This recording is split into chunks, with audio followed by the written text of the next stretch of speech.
Театрда образына қарай сұлу бейнені құбыжыққа, кәріні жасқа, болмаса жасты кәріге айналдыратын грим атты құдірет бар. Қолына қарындашымен мынандай құралдарын алып, кейіпкердің көркін кіргізіп, бет бейнесіндегі кемшілікті жасыра қоятын мамандық иелері бейне бір сиқыршы тәрізді. Көрермен көбіне актер мен қоюшы режиссердің еңбегін бағалайды да, сахна сыртындағы кәсіп иелерінің жұмысы ескеріле бермейді. Сондай ерекше мамандықтың иесі гример Виктор Алексеевич Щербаков еді. Ғұмырының 50 жылдан аса уақытын Мұхтар Әуезов атындағы академиялық драма театрында өткізген Виктор Алексеевич бет бейнені қарапайым әрлеуден бастап, түрлі қойылымдарда тарихи тұлғалардың портреттерін жасаған.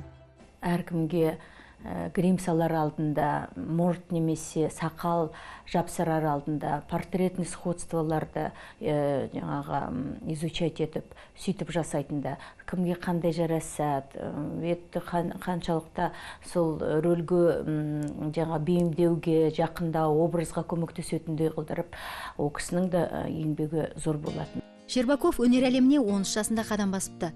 Театр жатақханасында жұмысшы болған анасына көмектесе жүріп, қазақ еліне жер аударылып келген белгілі гример Сергей Иванович Гусковпен кездеседі. Жасөспірімнің қызығушылығын байқаған Гусков оны осы салаға баулай бастапты.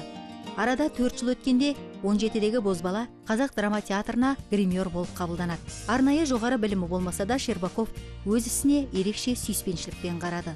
Мысалы, маған ол тарихи гримдерді жасағанда маған нені жасады? Абайды жасады, Амангелдіні жасады маған. Көптеген мысалы жаңағы царь Египті, патша Египті, соны Египті жасады. Сол кісімен өзі үндемей отырады. Қалибек Қуанышбаев, Сергей Қожамқұлов, Елубай Өмірзақов, Шакен Айманов сынды тарландардың көзін көрген гример өнердің бірнеше буын өкілдерімен қоян-қолтық жұмыс істеді.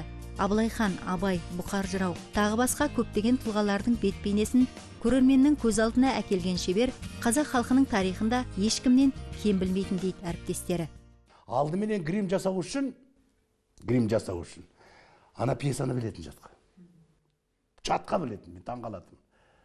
Орысша переводтар бар ғой, соны орысша оқиды, түсінеді, сосын ана актерлармен әңгімелеседі, қандай саған грим керек, қалай ойнағың келеді, не істегің келеді.